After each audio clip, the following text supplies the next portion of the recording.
order. Pursuant to Section 84-1411 of the Nebraska statutes, notice of this meeting was given on Wednesday, February 6, 2018. Pursuant to Section 84-1411 of the Nebraska statutes, the next regular meeting of the Board of Trustees will be held Wednesday, April 3, 2019 at 9 a.m. in the Board Hearing Room of the Teacher Administrative Center, 3215 Cummings Street, Omaha, Nebraska. The agenda will be kept current and available for public inspection in the retirement office at the Teacher Administrative Center during regular working hours. Pursuant to Section 84-1412 of the Nebraska statutes, the public is hereby informed that a current copy of the Nebraska Open Meetings Act is posted in the Board of Education meeting room on the north wall. You may call the roll. Erickson. Here. Pavlovic is running late. Kirschenbach. Here. Logan. Purdy. Here. Ray. Here. Ripa. Here. 5 present. Okay, we have a quorum. At this time, I would call on Lance Purdy for a motion.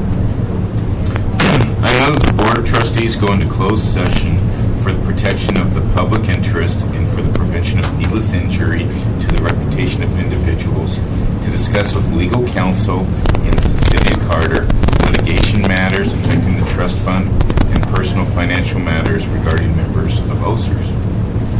Okay, it's been moved. Do I have a second? Second. It's been moved and seconded. Is there discussion? Seeing none, you may call the roll. Ripa. Aye. Purdy. Aye. Ray. Aye. Kirschenbach. Aye. Erickson. Aye. 5 ayes. Okay, motion carries. Let me remind the board that the purpose for closed session is for the protection of the public interest and for the prevention of needless injury to the reputation of individuals, to discuss with legal counsel and Cecilia Carter litigation matters affecting the trust fund and personal financial matters regarding members of OSERS.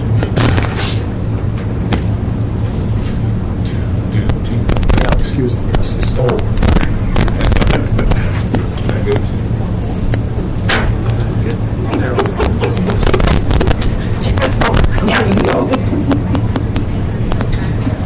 Okay, I will call the meeting back to order and ask you to call the roll, please. Erickson. Here. Pavlovic. Here. Kirschenbach. Here. Logan. Purdy left during the session.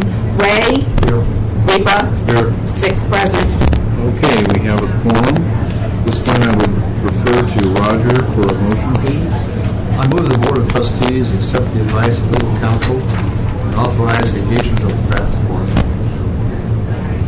Okay, it's been moved. Is there a second? Second. It's been moved and seconded. Further discussion? All right, you may call the roll. Pavlovic. Aye.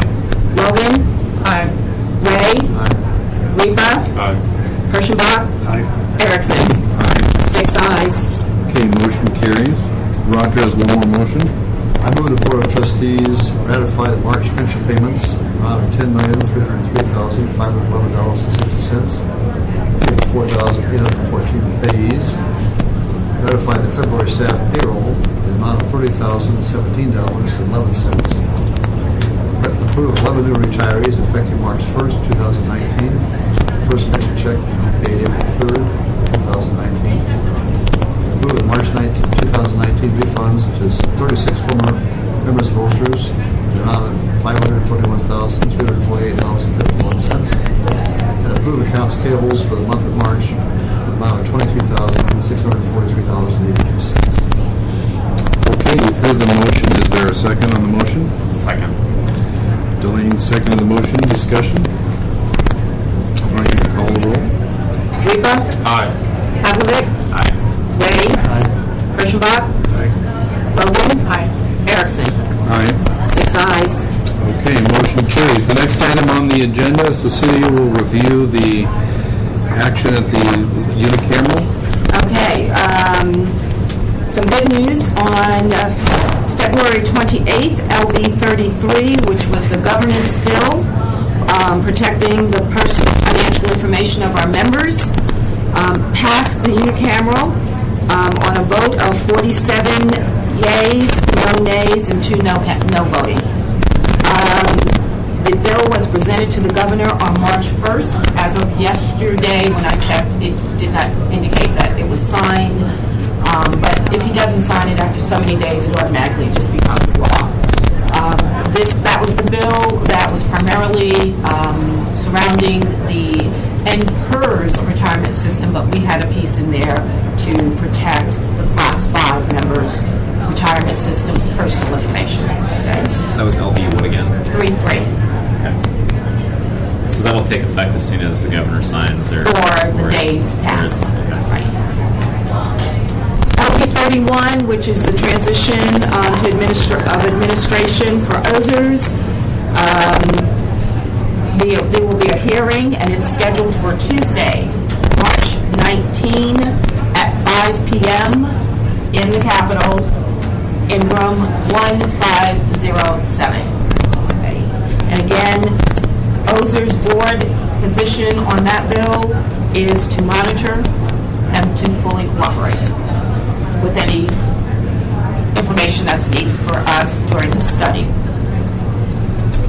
LB 565, the bill that talked about deeming a beneficiary in the case when there's no beneficiary on file.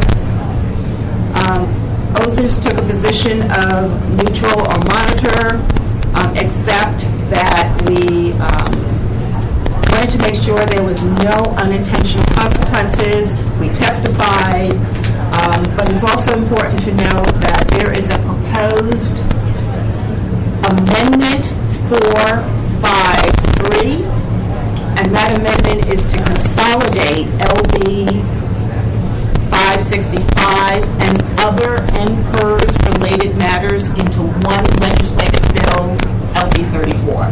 So now the focus will be, once that amendment goes through, the focus will be watch LB 34. We're getting towards the end. They're consolidating bills now. LB 683, and that's the bill, the Shell bill.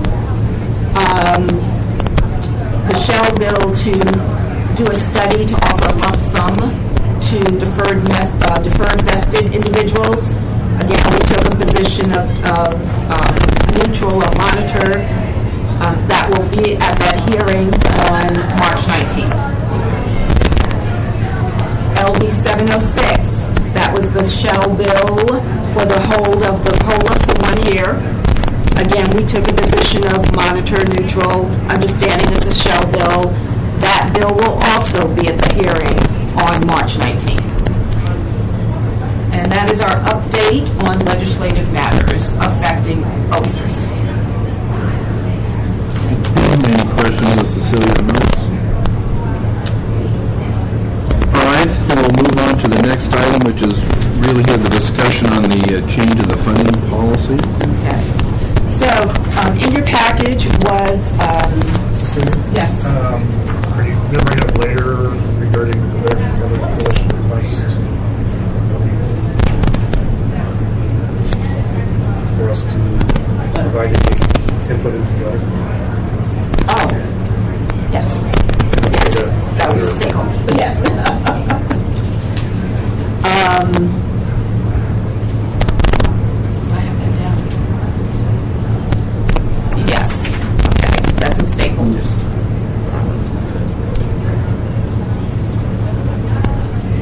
All right. Do it at that time. Yeah.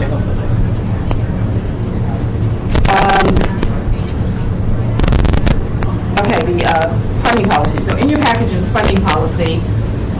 The Better Together Coalition requested that OSERS board take a look at the funding policy and consider changing the amortization schedule from the closed 30 on the unfunded liability and take the entire unfunded liability and move it to a 30-year layered, similar to what is currently the funding policy for the Nebraska systems.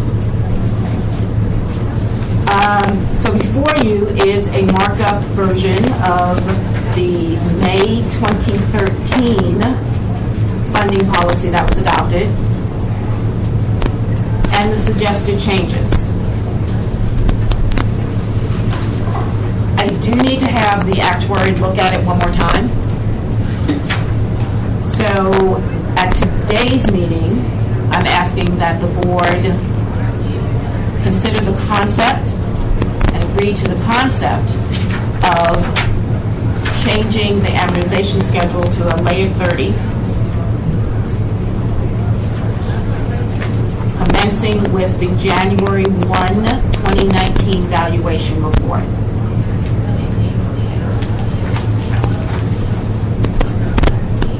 And then let her look at it one more time.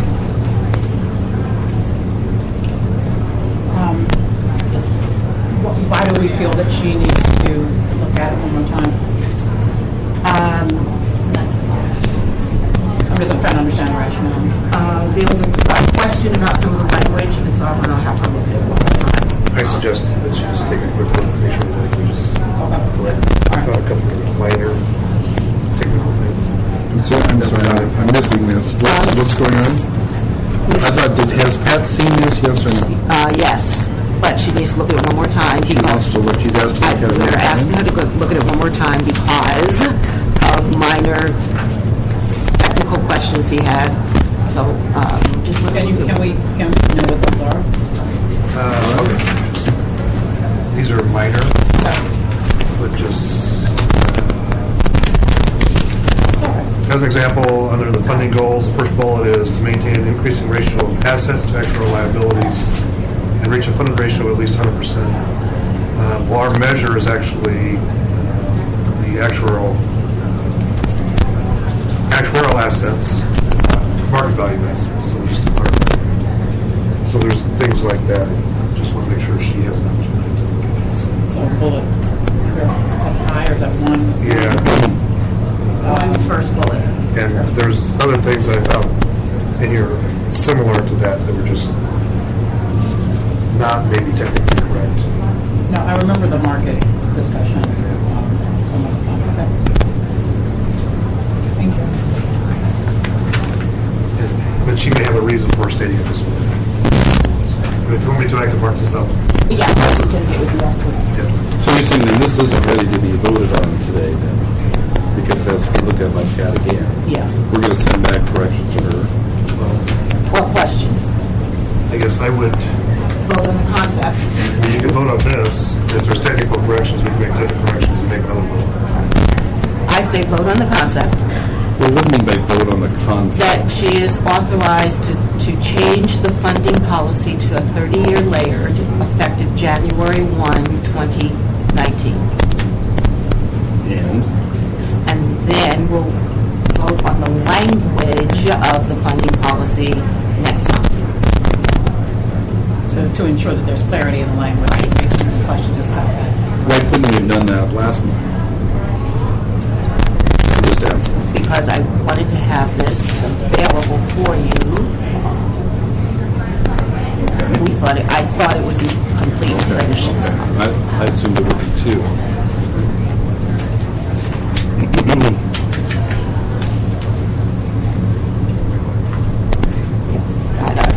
I'm perfectly comfortable voting on the way it is. Just want to sign off one more And time. if there's, she may not change any language. So I just think it's important for her to just do a double check. That can be changed. Technical language can be changed.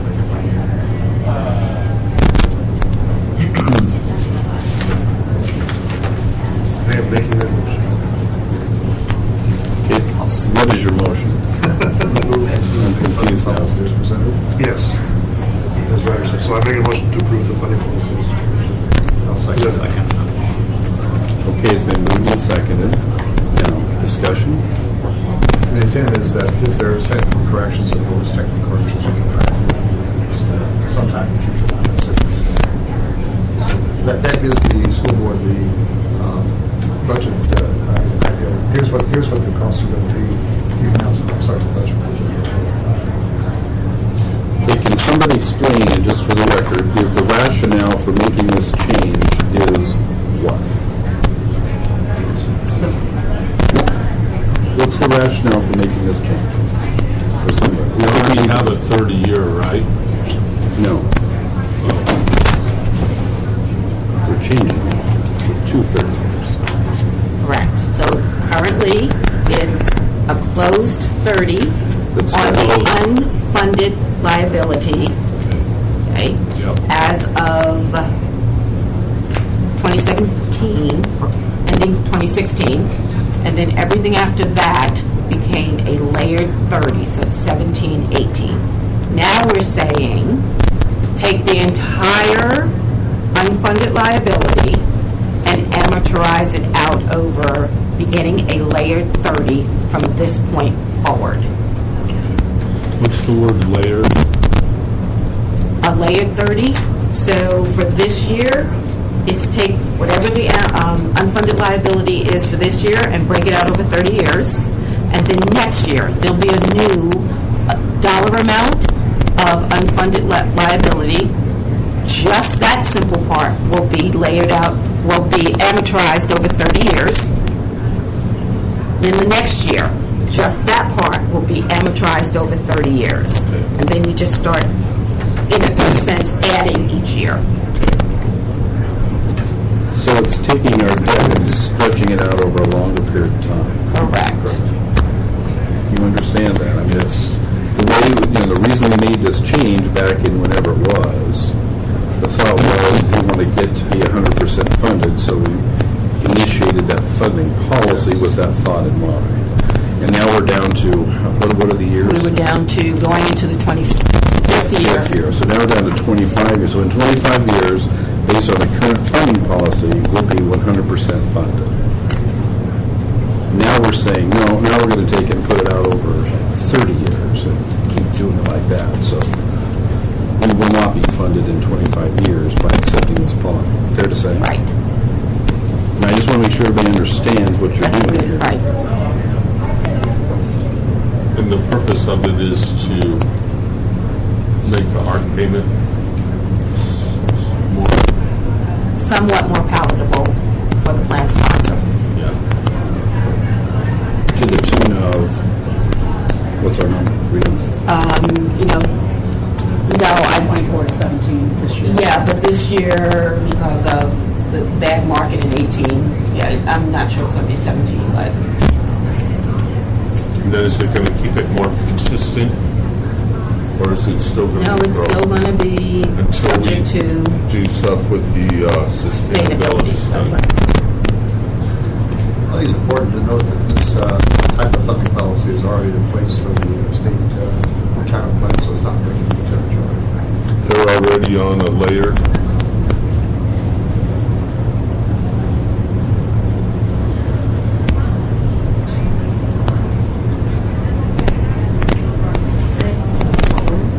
Are there any further questions on what we're doing? Okay, call the roll. Logan. Aye. Purdy. Oh, sorry. Reba. Aye. Ray. Aye. Havlicek. Aye. Kirschenbach. Aye. Erickson. Aye. 6 ayes. Okay.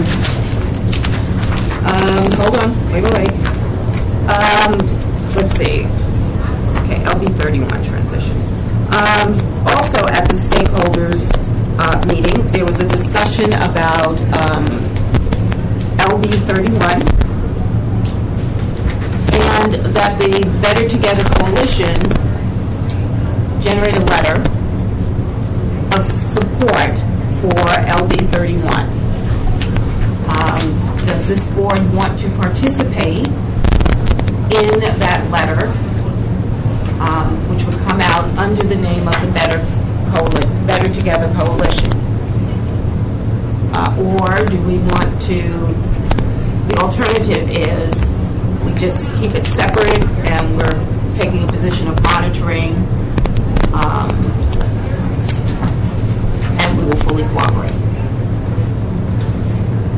Tell us again what LB 31 is, please. LB 31 is the transition, the study to conduct the study to see what it would take and cost to transition the administration of OSERS to NPERS. Well, it's important to cooperate with that study, but I think we need to be unusual in the sense that we need to make sure that the senators who do the study, they are comparing apples to apples, that there are new services that OSERS has currently. And the study, they need to set up the study so that it provides the same kind of service OSERS members that they have right now. For example, the OSERS members currently, every single member is a personal retirement council session where they retire. Every single member is able to call the office and get an appointment for a short period of time if they want to. And they all have their conferences in Omaha. They don't have to drive to Lincoln or some other place in long distance away. So I think we need to make sure that kind of service doesn't diminish in the study. If they make that study and it shows it's less expensive to transition to the state, I'm all for it. I think we need to be cautious if they're going to do a study that compares apples to apples. As I've said several times in other formats, if you're transitioning the administration to a call center in Bangladesh, you can do it cheaper. But it doesn't necessarily give you the same level of service. I agree with you. Should we be participating in this and bring this out forward to them that we want to do that? I think it should be stated in neutral testimony that we are in agreement with the concept of the study. We want to make sure the study parameters are what's I just described. And I thought we discussed this last time. Isn't that what we talked about? I mean, Yes. we talked about how we took a neutral position, so We did. So I think the Letters Together Coalition is going to be sending a letter in support of the 31. What they're asking for, there are things that we should put in the letter to say, just like what you just said. We want to make sure that things are compared apples to apples. We want to make sure that the level of service is part of the comparison, or whatever else we would like to provide as input into the consideration.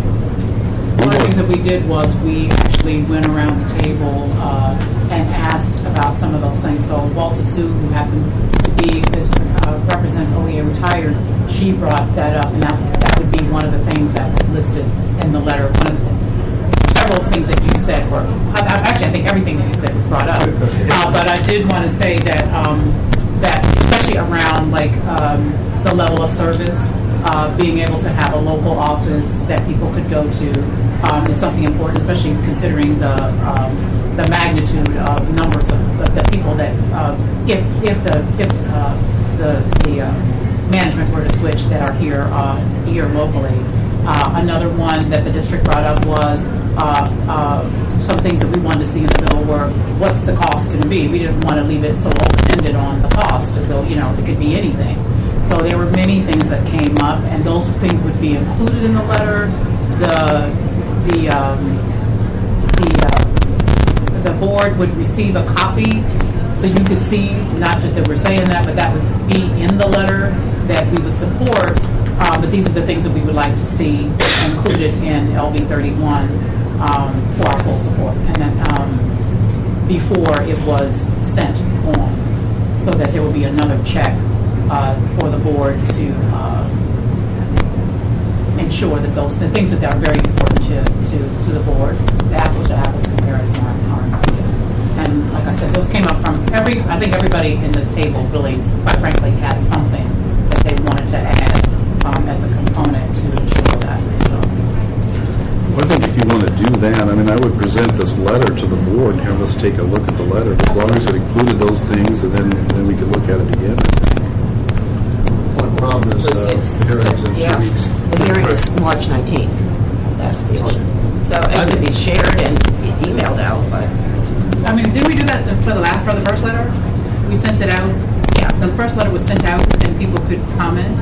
But that was only that letter was only internally, and then everybody got a copy of it afterwards, I think. Right, yeah. Right. But no, we all received it. We all received it for comment before it was sent actually to this board. Correct.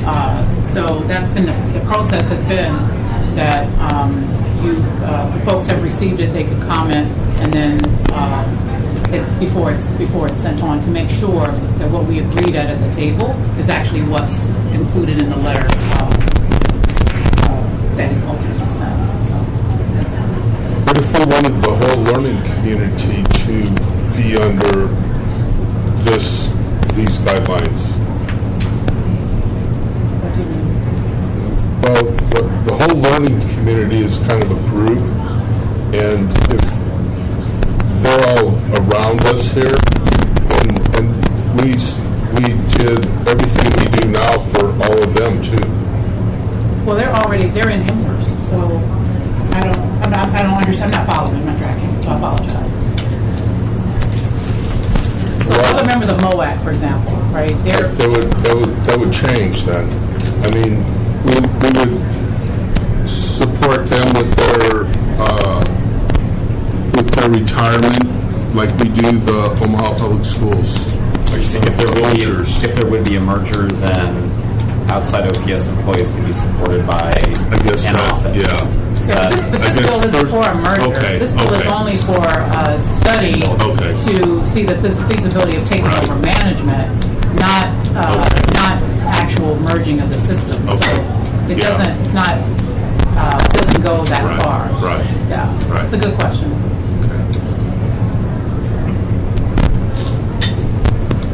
So are we okay with the input that's already been provided by other groups, or do we want to provide specific input, I think is the question, into the letter?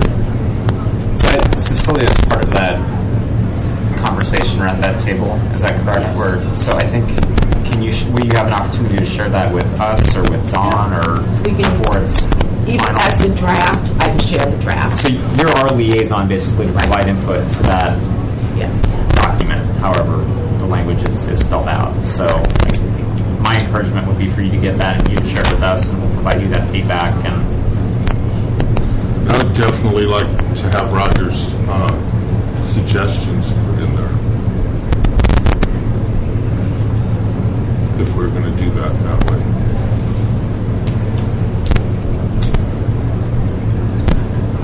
I think the timing is going to be difficult to get a lot of feedback on the back end. It'd be better to give it on the front end. And we're participating then We can get it out. if we put our ideas into it.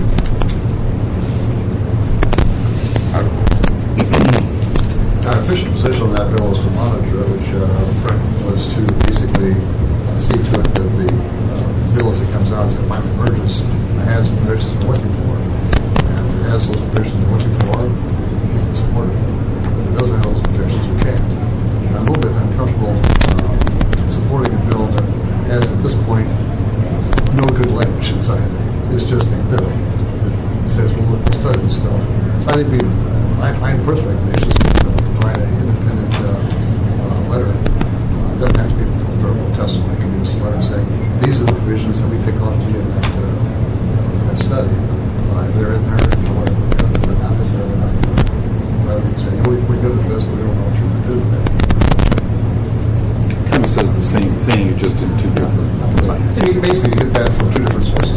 You have together, whether it's called coalition, say, here's what we want, all the stakeholders on it, and the retirement system says, yes, we will do that. We will support it also with these provisions in it, so they get the same information as the twice. There's also the same information twice. I think there's value in this board. I know there's value in this board participating jointly in the letter. I think to have all of the plan sponsor and all the people who benefit sign a letter and the board sends something separate is unwise. That's my opinion. I think the things that the board is concerned about, the people at the table were also concerned about. It's not like they didn't, you know what I mean? They didn't. They all brought it up, and so I just think there's a lot of value for the board, especially, given the context, right, and the climate, in participating.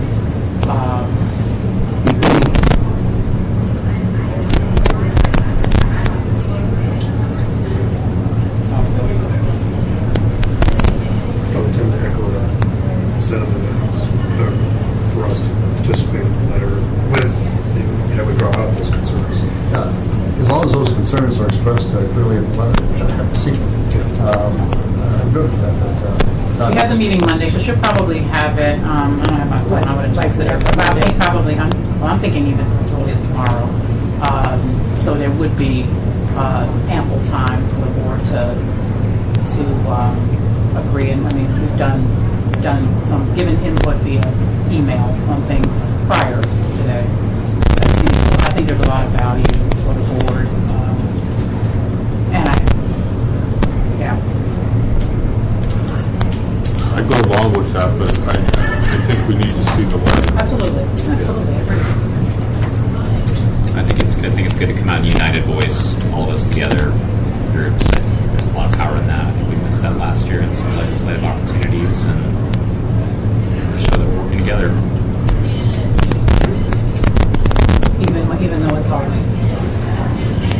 Look forward to seeing the letter. Yeah, well, things are hard, right, Walter? Yes. But Roger, just write it and I'll put it in. and then we don't know everything you want. Good point. Moving on. So do we need to motion that, or No, we didn't. You did pretty well by yourself. Cecilia, what, do you have anything else on that? Let's see. Where are we at? I'm not sure. Okay, also at the coalition meeting, we reviewed several bills that impacted both OPS and OSERS. Mostly surrounding bills impacting school funding.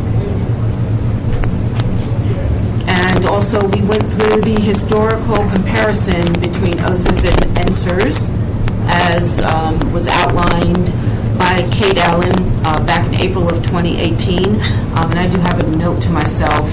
I am going to share that with each board member so it can just kind of refresh your personal memories. I know it's been a while since you saw that once before, so I will send that out to you later this week. Do we have any additional votes? Because I have to. I know. Get out, and I know that you need a quorum, so I just want to make sure. Prevent us that. Let's see. Budget, financial statements, no. Sustainability study, no. No. We're good.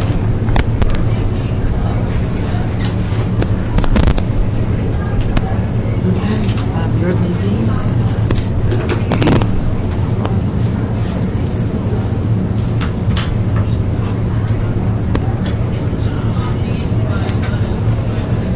All right. Next item.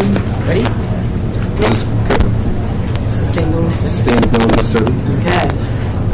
So as everyone recalls, we had the sustainability study meeting on February 27, and the actuary reviewed cost savings associated with offering additional retirement options to new retirees. So this would not be eligible to someone already retired, but on a go-forth basis if these provisions were adopted. One option was to offer a drop plan to new retirees, and that projected a savings of roughly $19 million. A drop was a type of retirement option where an individual would commit to retiring in the next 2 or 3 years, and their retirement benefit would be calculated at that point. Their retirement would be deposited to a standalone side account, and then at their actual retirement, they would be eligible to get a lump sum payment and then start receiving their monthly benefit that had been calculated 3 years prior. Is that $19 million total or per year? Total, 19 million total. That particular option was administratively a little bit more costly. The other option was the partial lump sum option, the PLUSO. And that would be offered to new retirees, and that was projecting roughly a $34 million savings.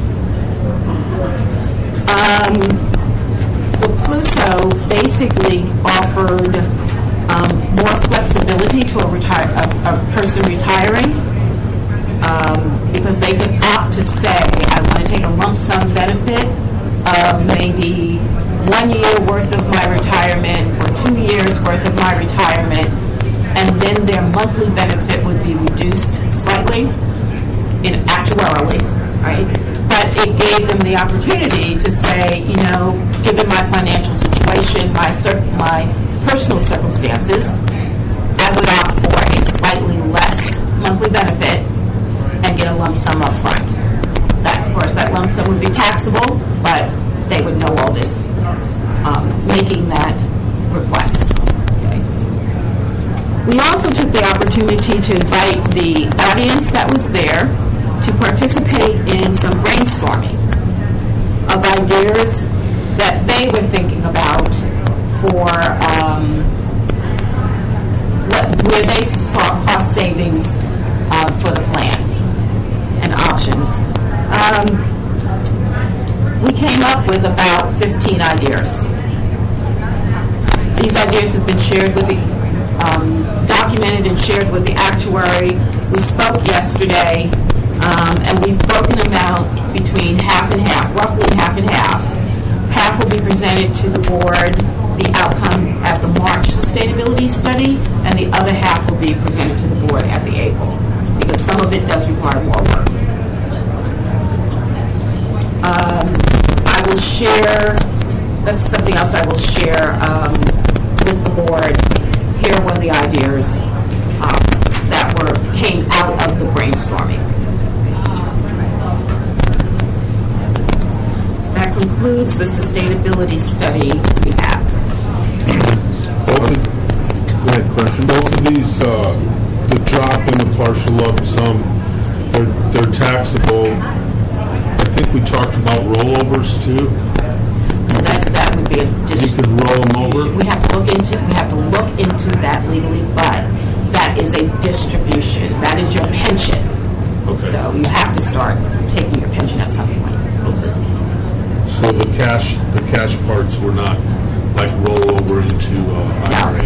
No. Okay.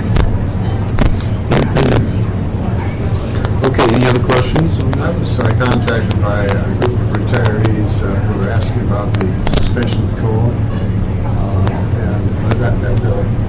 And one of the concepts that came out of the discussion was looking at because some people have been retired for a long period of time, 30 years, and their incomes are extremely low. Is it possible for us to make a dividing line and say, if this COLA is suspended, it is not suspended for the old timers, just suspended for people who are within 15 years of having retired, so that people who have low incomes and depend on increases, look at what percent of the pittance, at least, rather than nothing. Is that something that we have to do? That's something It sounds almost like a legal question. Yeah. Legally do You're that. now separating a class within the pension. Now, I will tell you this. One of the I did think about that. So one of the things that she is looking at is lowering the COLA. So and we stopped to play with that a little bit. But the big picture is anyone who is eligible for the 1.5% COLA, just lower it to 1%. And anyone who is eligible for the 1% COLA, just lower that to 0.5%. So kind of, right? Take off 50 basis points. Again, there's an equity issue which we're wrestling with because one group is being asked to give up 50% of their COLA, and the other group is being asked to give up only a third of their COLA. So we're just kind of looking at those numbers, and we may have to tweak that a little bit just for equity purposes. Okay. Good question. Anybody have any other questions on the study? All right, we'll move on to a discussion then on the financial statements and budget reports. Okay, in your package are the financial statements for the period ending December 31, 2018. For that period, the trust had a net position of $1.244 billion in the trust fund, representing slightly $5 million increase from November. Turning to the balance sheet, let's see.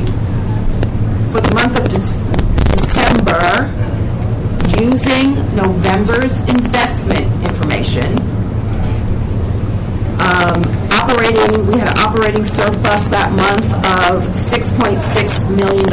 Again, this is December's actuals with November's investment reports, because they're always a month behind. Okay. And then finally, for the period ending December, cash on hand was $12,016,873. And that paid January's pension payroll, refunds, and other administrative expenses.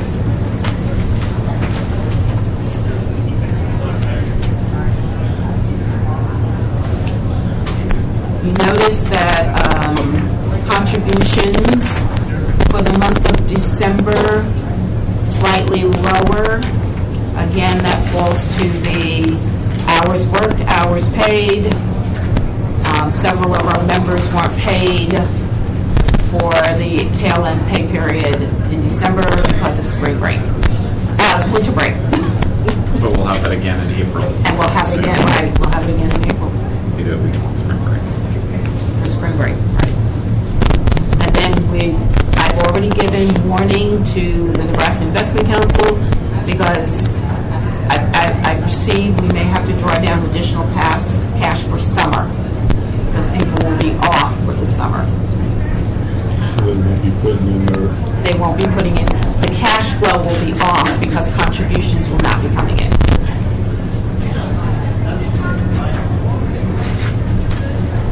I wonder how much that'll be offset by people that work on summer projects and off contracts hourly. I don't know how much that summer schools and some of those things that I guess those have always been there, but it might not be as low as we anticipate, but especially in June or for June, July, and when those things shut down, a lot of grants are over the salaries then. July and August, maybe the lower of those 2 months. I just wanted to give them a heads up so that they can plan the portfolio accordingly. It's an observation year. And this will be our first year, so now we start to see a... Right. Any questions on the financial report then? All right, we'll move on to the proposed budget review. Okay, so this is the first reading, and in your package, you have a spreadsheet and a Word document. I do want to go through this somewhat line by line, but let's start with salaries and employee benefits. You'll notice that the proposed budget for the 1920 fiscal year is left blank, and that was due to instructions from the budget office. There was a survey conducted, or a survey and an investigation of wages for Omaha area and OPS employees, and we could see some wage adjustments. So I don't know the details of it yet. Once they tell us what wage adjustments are going to occur in our department, if any, then I will be able to disseminate that information. Again, remember that the staff are non-negotiated OPS employees, so they are subject to the wage scale of OPS. Our staff. Yes, the 3 support staff.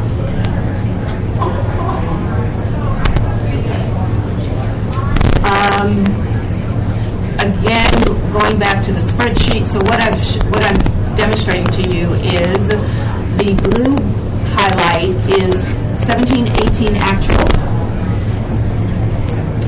The salmon colored highlight is 18-19 projected.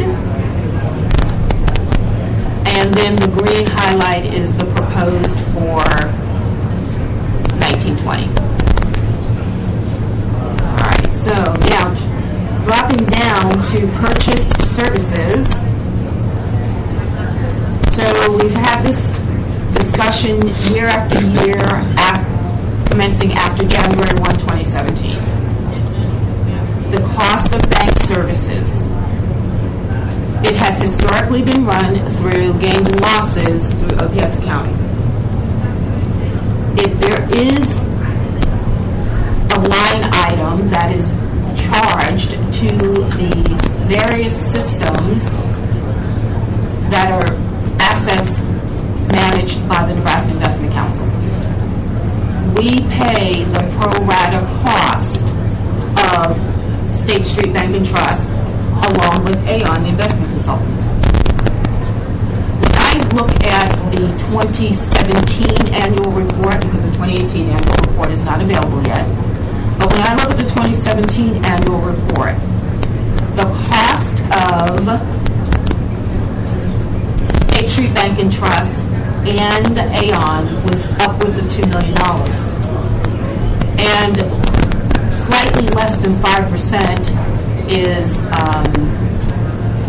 the OSERS portion of the NIC portfolio.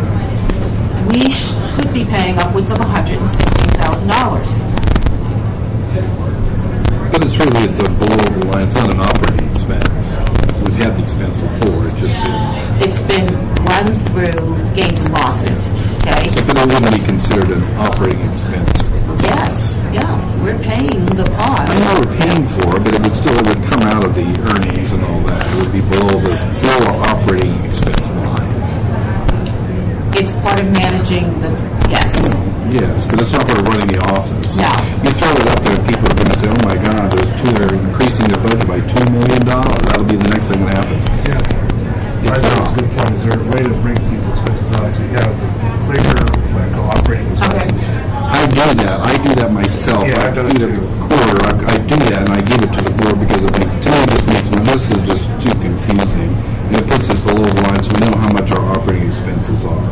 I'll do that again for the budget this year. But then I put those two things below the line. And we've done it that way in the past. And then I think you have other things that are in the middle where get allocated from OPS. I think about the contract professional services, and there's another $200,000 in there. Kind of just allocated. That's the 200 that went down to 56.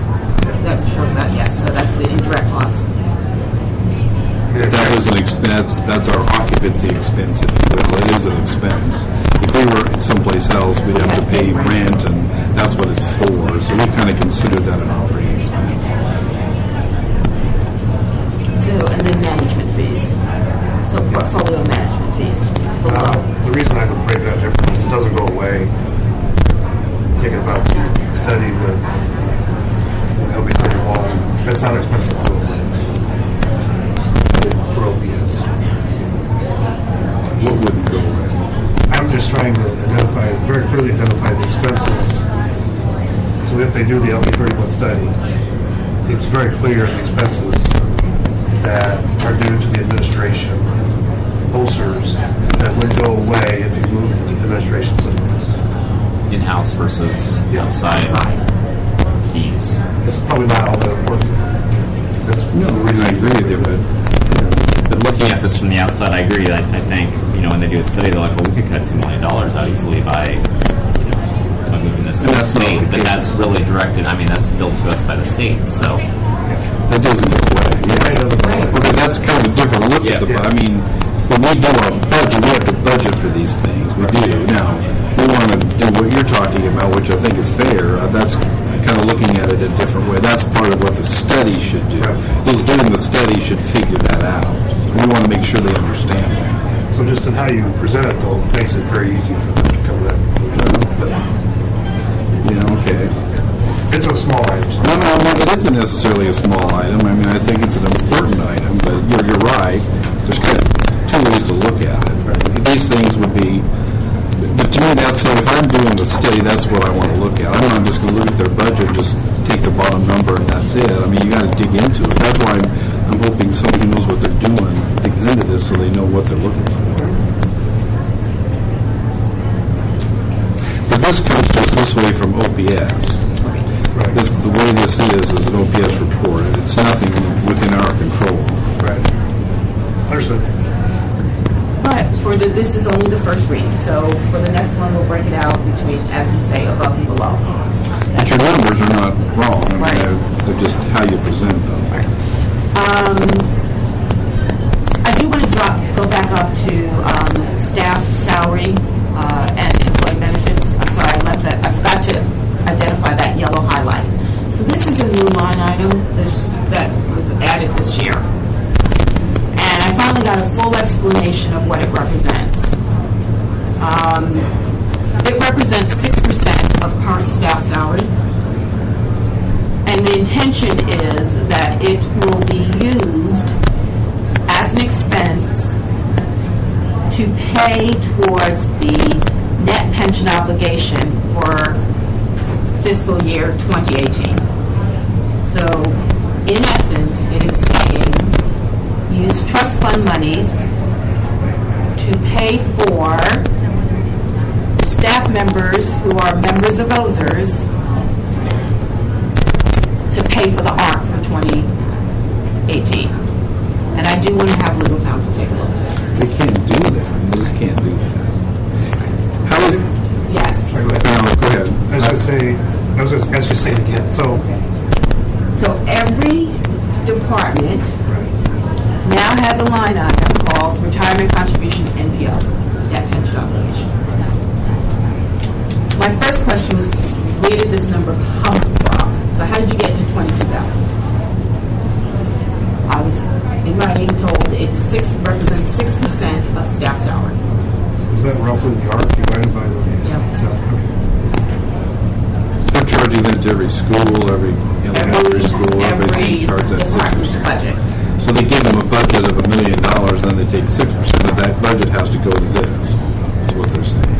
And they did the same thing to us, which is going to us, and again, is what seems kind of silly. I imagine this will be mirrored on, employee pay stubs. Because if you look at an employee pay stub, these items are, you have your tax benefits, and there's a little column off to the side that shows your They're not going to employer pay get down to the benefits. staff, individual staff person, are they? Are you serious? I'm not speaking for counties, but Ludicrous. I think they're trying to show what benefit is being paid there. I wouldn't be surprised if they're showing each individual employee with their It's just an contribution. arbitrary. Yes, that is on your pay stub. So your contribution, your deductions are on your pay It stub. shows your contribution, And the employer's employer. contribution, and I bet there'll be a line item underneath that that says the additional NPO or however it's written on here. There's probably not a lot to do about this anyway, or... Well, it is a question of, is it permissible to use this trust fund money to pay for the employer's expense that covers the four of us?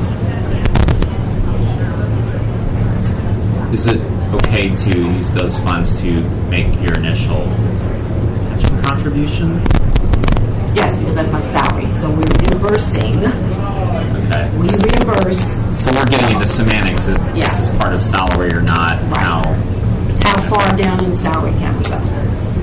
Why did they throw this into a revised budget number? I mean, they can't revise our budget. Yes, they did. I know, they can't. It's our budget. It has nothing to do with them. They cannot revise our budget. They can try to shove this expense at us, okay, but they can't revise our budget. We approve the budget, they don't. Right? If they want to charge it to us, let them try, but they can't change our budget. So when did this get posted? This went in, January this year? no, late last year.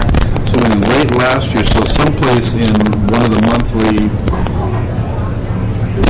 reports you got, this number was just taken out of our account. No, it has not been charged to us yet. So when I initially saw it, I inquired, what is that? Okay. So they're saying they're intending to do it, that's why they threw it into this budget category. What is that? And I was told that the state now requires a breakdown of between certified and classified compensation. Because I also noticed some other additional line items, and money was flowing through negatively, and I understood that. So that makes sense, that they have to break down between the classified staff and certified staff and keep track. But then when I saw this, I said, well, nothing is being charged to this. What is this? And that's when I got the answer of, it will be charged at the end of the year when the district pays the ARC. And that's what it represents, 6% of our salary. It's an allocation of the ARC to all the employees, and then we have employees. It's kind of like the allocation of the building to all the employees, and the employees to the building.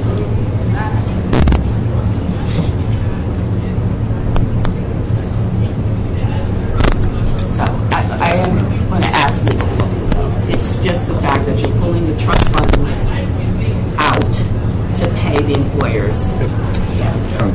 That's just. I know it's only $22,000, but 10 years from now, it's $75,000. Yeah, I mean, there's a principle involved here, and that's an expense we'd rather not have to budget for next year. Okay, audit. This is the last year of the RFP that was issued in 2017. And the 2017 RFP covers fiscal year ending 17, 18, and 19. So I think I have a note to myself that in January of 2020, we need to have a discussion about whether to re-up, ask for extensions, or participate in another RFP. Last time we co-issued the RFP with OPS. So I will talk with accounting on what they plan to do at the end of the contract. Is there a cost to us to do an RFP? Yeah. It is de minimis there, but you do have to advertise it in like the Daily Record here, and just the time.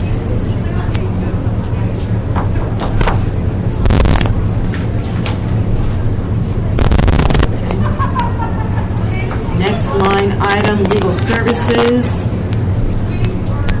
Just in light of the U.S. bank litigation moving forward, I did increase it slightly. How much is in the budget for U.S. bank litigation? No, I just did all legal services. Right. So right now it's 150, and I just proposed that for next year, 160. I just had when I met with Bob and you were there, I'd asked him about what's the future cost. I had in my head that there wasn't going to be a lot of future costs for that litigation. Maybe I'm wrong. There's still going to be some expenses that will have to be paid, like remember you talked about witnesses, things like that. And then, should we prevail, we get reimbursed. So they will keep track, but there are other expenses, outside expenses that will have to be paid up front. And we will have to participate. I mean, we don't have to pay the whole thing because it's a group. No, I understand. I said it had much left to pay.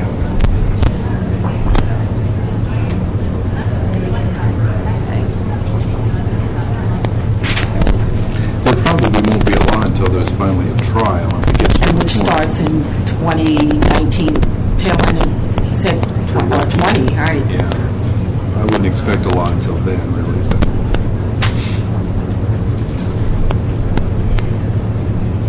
Okay, next line item, contracted professional services.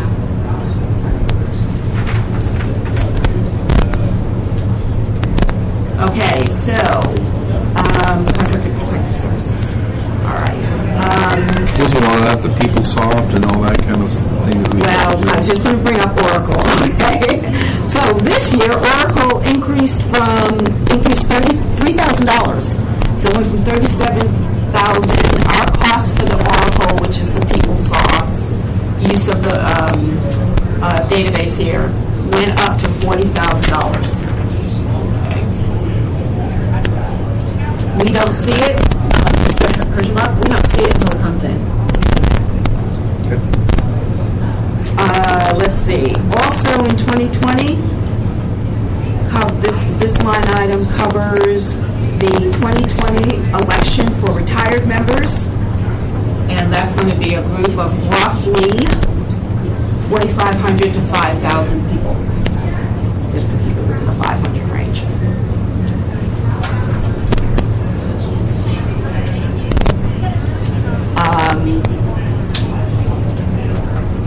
Don't see too many other expenses coming in additionally. This also covers our government relations. This covers the audit, the death audit people, things like that.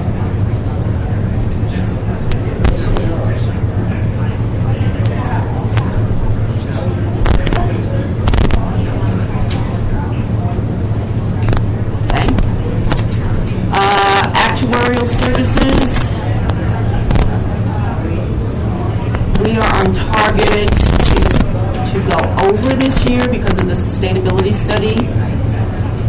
If this continues into 2020 with legislation, she's going to be called upon again. The firm will be called upon again to, one, give testimony, and if they're testifying on our bills, we cover that cost. Also, the firm and I were talking, and we suspect, and this is a speculation, that high probability we're going to be called in to talk about the outcome of the sustainability study to the retirement committee. I don't know if they'll have a special hearing or just what, but we're going to be called in. Just kind of keeping options open for that.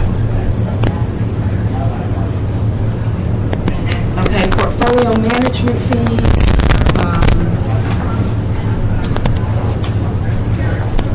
Again, just a $2 million line item. OPS accounting is still working on trying to break that out and reflect it. I do know that they're not going to go back and reflect it each month. I think at this point we're going to wind up with end of the year August, and it'll just be a lump sum line item charge.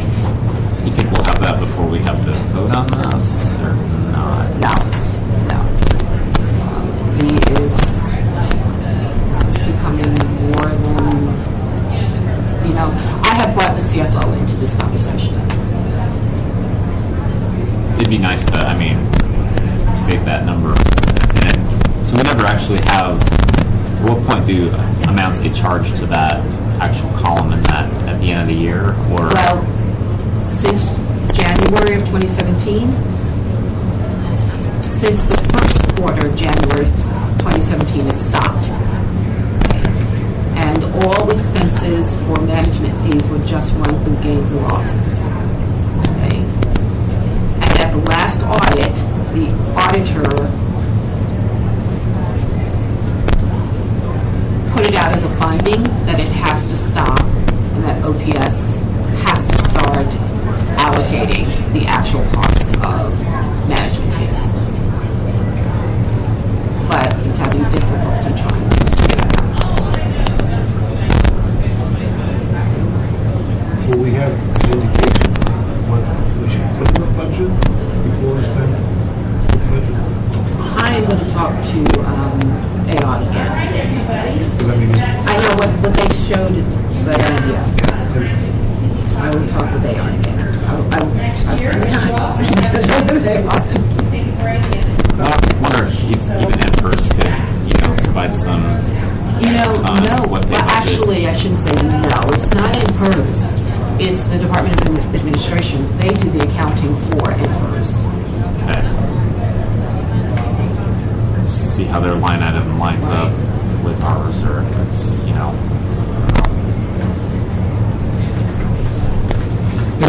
still, it's a below-the-line number anyway. It's nice, it would be nice to be able to have it below the line with the right number there, for sure. But we have nothing to do with it. I mean, it is what it is. Questions?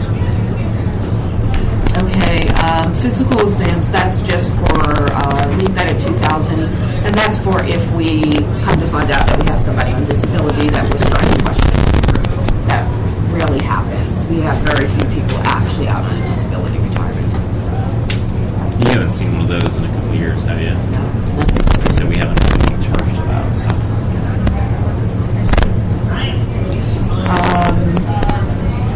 Allowable indirect costs.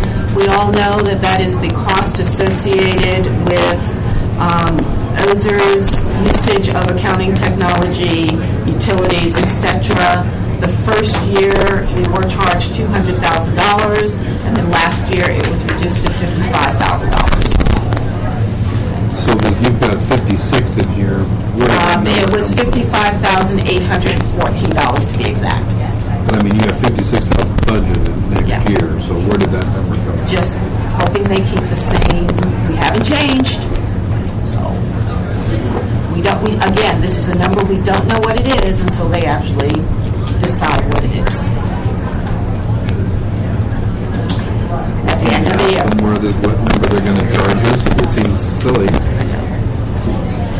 just to throw that in there.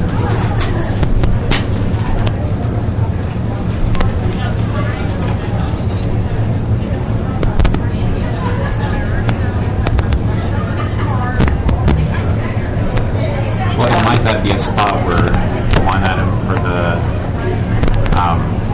pension obligation can be shifted in? I'm wondering if that's a line item where if there are questions on the pension obligation line item that's new on the budget, would that be shifted into that allowable indirect cost, or is that strictly building? Can't charge it to there. Can you charge it to this? And you guys are going to think about it anyway at the end, but It is actually a question of should you be using that money anyway. I know.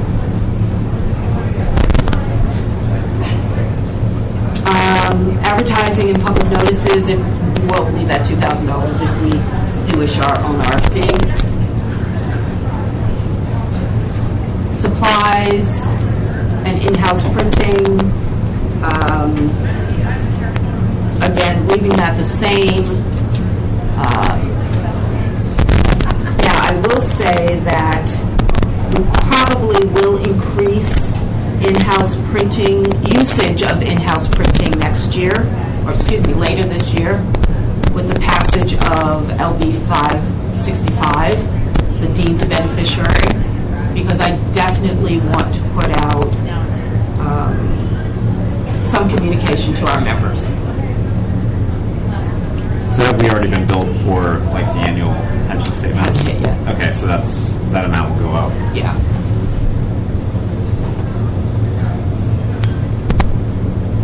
Okay. Dues and fees, keep that the same. $3,500 is what we had last year, and we're on target for about 32. Actually, there's a new bill, so 38, maybe 38. Yeah. 32. I did count that in.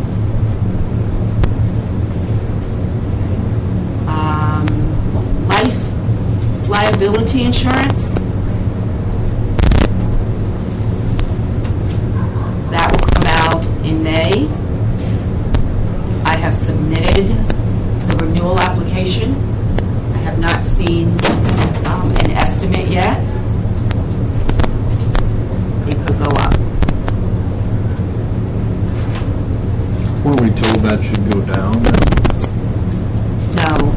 It could go up. Well, yeah. The amounts that were, what I gathered from last year's discussion, were the amounts that were going into that were included in other districts. Was it a pool of policies and? Yes, we are, but we are 95%. It was such a huge percentage of it was us. Of the trust funds that are covered by that by this liability insurance.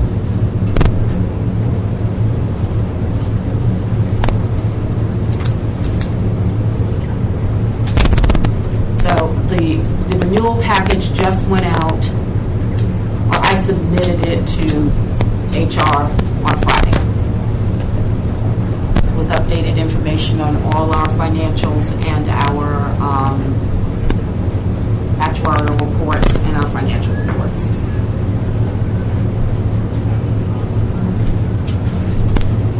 And then the rest is just our normal retirements, but we'll estimate that and submit it.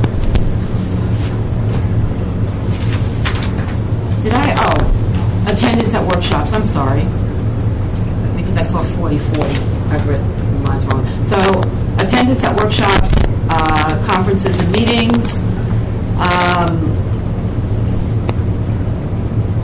Our projected usage is roughly 39,000, so the proposal is to leave it at 40 for next year, if that's the board's desire.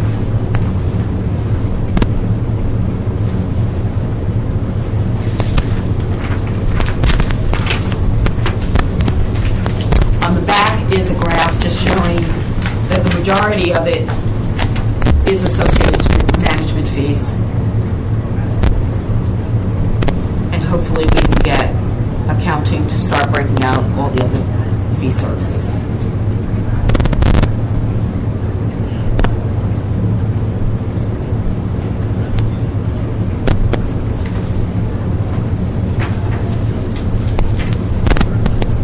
So this is what is your total? You said discretionary cost. What is that?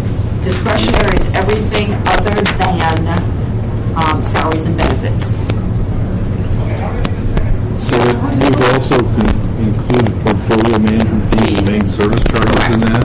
Correct. Those are all things that we have control of. It's not salary and benefits. Why wouldn't you include salaries and benefits? The district doesn't define that as discretionary. When we look at, we have to break it out to discretionary. Discretionary does not include salary and benefits.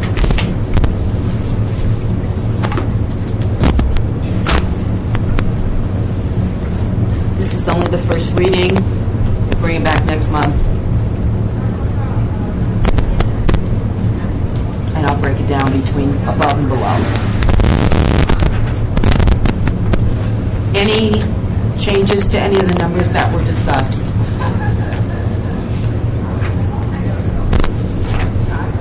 At this point, I think people need a chance to digest it. Okay. Any questions about it then? Okay, the next item then is the trustee election. All right, notices of the election were posted on the OSERS website and distributed through OPS District Communications for a 5-week period beginning January 14. And reminder, this is the classified seat currently held by James Ripa. Nomination period opened February 7 at 9 a.m. and closed Friday, February 15 at 4 p.m. At that time, there were 2 nominated candidates. Mr. Matthew Plasek, classified member of OSERS, over 5 years of credible service. The other member was Mr. James Ripa, classified member of OSERS, over 5 years of credible service. Each nominee received an election package via email. Certification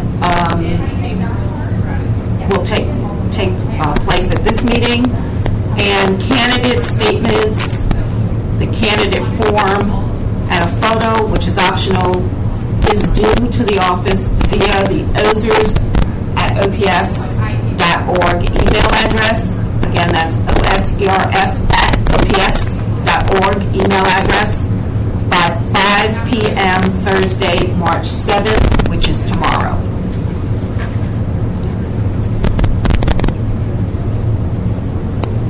Are there any questions on the nominated candidates?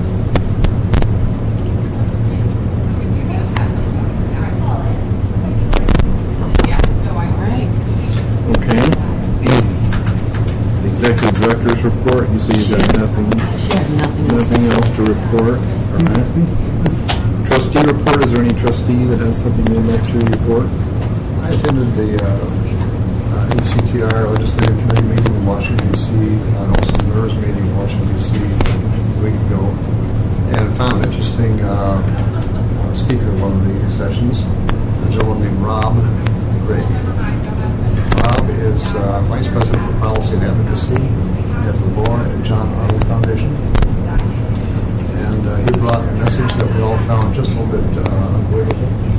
He said the Arnold Foundation is shifting away from attacking public pensions and going to be trying to support our public work service in a way that they've not done in the past. He recognizes that they have had sufficient PR against them in the past because the researchers they hired and gave grants to, actually not didn't hire, just gave grants to, seem to have a bias. And they have terminated the contracts, not terminated, they've stopped offering contracts to those same individuals. And I found it just interesting that he came, knowing that he was coming into a hostile audience. He did the same thing in Nazareth. He came up to them as well. We'll see whether or not whoever it is changes spots. But we all view this with a great deal of skepticism. As he had just been hired new, he said, "You'd be surprised to know that I'm a advocate for a lot of liberal causes. I couldn't believe I got the job." He said, "You realize you're hiring here?" I said, "Yes, we do. That's the direction we want to go." I said, "So, okay. What about all this research you've got on your websites?" "Well, some of those could be taken down." And someone checked the website, says, "Install all still there." So, well, it takes time. So, the jury is still out of whether or not the Arnold Foundation has turned the corner. But I thought it was interesting. They were there to try to bring out branches to us. Okay. I have organized the retirement workshop, and Roger's going to do the speaking at it on March 13th at Beveridge Middle School. Who is the audience? Classified staff.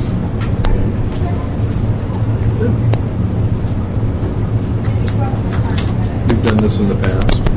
Yes. What kind of attendance do you typically get? Probably 20 to 50 people. I think I probably have about maybe 35 or 40 on the list right now.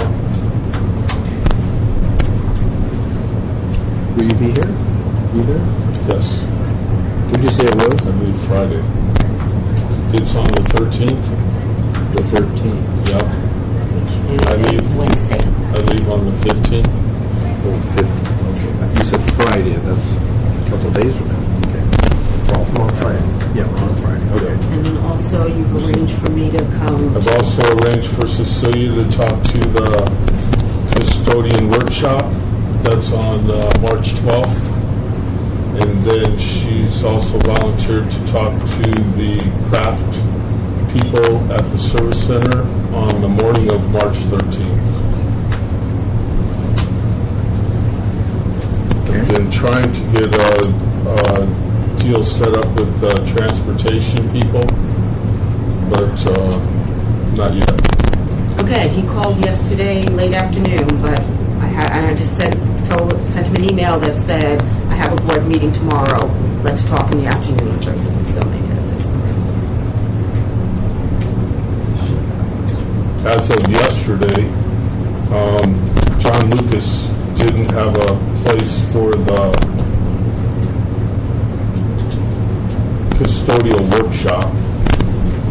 I heard a rumor that it might be at Beveridge Middle School, but You know. I will. Okay. Anybody else? Any new business? All right. Seeing none, then we are adjourned at 11:45.